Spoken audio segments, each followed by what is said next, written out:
Bismillahirrahmanirrahim. Assalamualaikum warahmatullahi wabarakatuh. Saya Anissa Afiati dari kelas Ekonomi Syariah Fakultas Ekonomi dan Bisnis Islam IAIN Ponorogo. Saya di sini akan menyampaikan tentang tahrij hadis.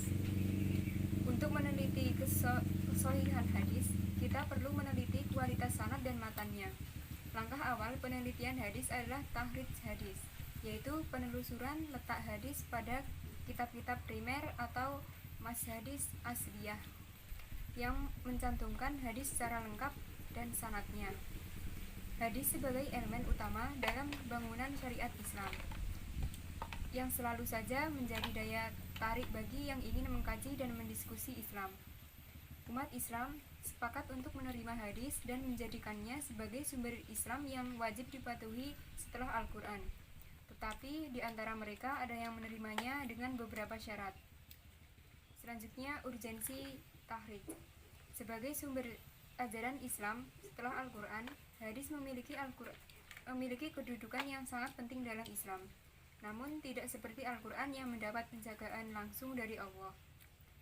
Saat seseorang mengatakan hadis, maka yang terlintas dalam benak adalah gabungan antara sanad dan matan. Sanad merupakan mata rantai atau silsilah keguruan yang menghubungkan seseorang dengan gurunya hingga sampai kepada Rasulullah SAW yang menjadi pengantar bagi matan hadis. Sementara matan adalah isi atau kandungan hadis. Kesohihan hadis dilihat dari kualitas sanad yang sudah ditetapkan, maka penilaian hadis itu sama dengan penilaian atas sanadnya. Perkembangan tahrij hadis.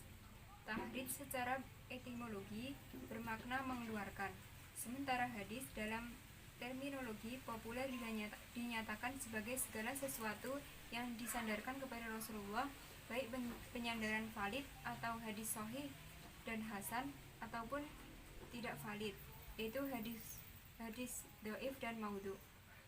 Mahmud Al-Tahan mendefinisikan tahrij sebagai penelusuran atas lokasi hadis dalam sumber-sumbernya yang asli yang menyebutkan hadis beserta sanadnya untuk dikaji kualitas hadisnya. Sebagai disiplin ilmu, tahrij hadis tumbuh kembang belakangan dibanding ilmu-ilmu hadis lain. Namun praktek tahrij hadis sudah dilakukan pada awal perkembangan ulumul hadis. Pada awalnya, tahrij dilakukan sebatas untuk mengetahui letak sebuah hadis pada sebuah kitab atau literatur yang menyebutkan hadis beserta sanadnya yang dimiliki sendiri oleh penulis kitab atau literatur tersebut yang tersambung sampai Rasulullah. Adapun literatur yang bukan kitab hadis namun dapat dikategorikan sebagai sumber asli ketika menyebutkan hadis beserta sanad yang dimiliki penulisnya atau menyebutkan hadis yang merujuk kepada kitab hadis lain. Literatur yang bukan sumber asli tidak bisa dijadikan bahan tahrij.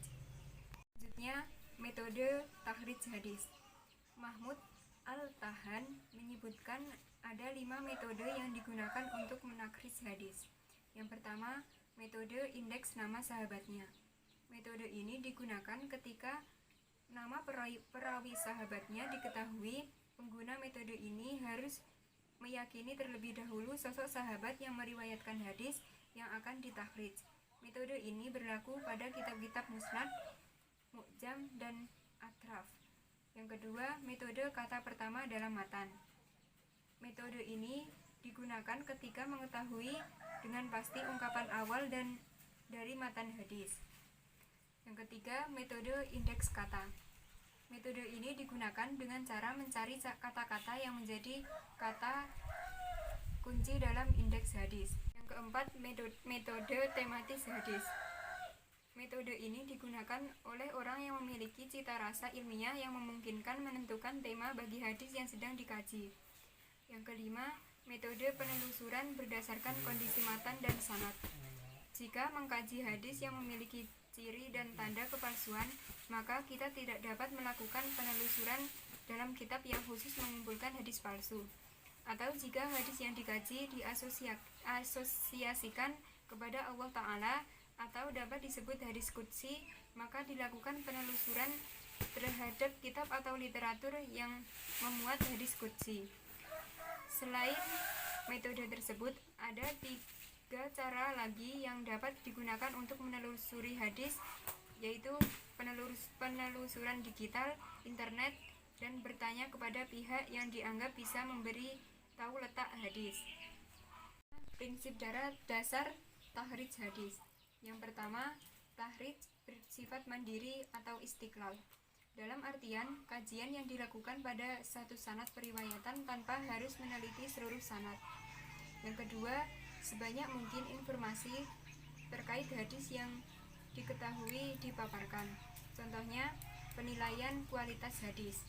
Yang ketiga, sebuah hadis seringkali diriwayatkan lebih dari satu orang sahabat. Yang keempat, dalam penahrijan hadis perlu diperhatikan substansi matan hadis, kajian sanad, kajian kata, kajian waktu dan tempat, dan ungkapan masing-masing perawi dalam sanad. Yang kelima, tahrij dilakukan berdasarkan substansi matan hadisnya. Dalam arti akan mendapati beberapa sanad hadis yang substansinya maknanya sesuai yang dikaji, sementara redaksional matannya berbeda atau sebagian ada yang diringkas. Yang keenam, tahrij hadis dilakukan terhadap sebuah riwayat sehingga penilaian diberikan kepada riwayat itu. Yang ketujuh, penilaian terhadap seorang rawi merupakan ijtihad yang didasarkan data biografi yang tersebar dalam literatur biografi perawi. Yang kedelapan, standar masing-masing ulama jar wa ta'dil dalam menilai seseorang perawi berbeda, sehingga perlu menelusuri lebih jauh ketika terjadi perbedaan pendapat terkait kualitas perawi hadis. Manfaat tahrij hadis. Manfaatnya: 1. Diketahui letak hadis yang dikaji pada sumber-sumber primer. Yang kedua, diketahui apakah asosiasi ungkapan dalam hadis itu benar-benar sebuah hadis atau bukan. Yang ketiga, diketahui kualitas hadis. Demikian materi yang dapat saya pahami, kurang lebihnya mohon maaf. Akhirul kalam, wabillahi taufiq wal hidayah, wa ridha wa inayah. Wassalamualaikum warahmatullahi wabarakatuh.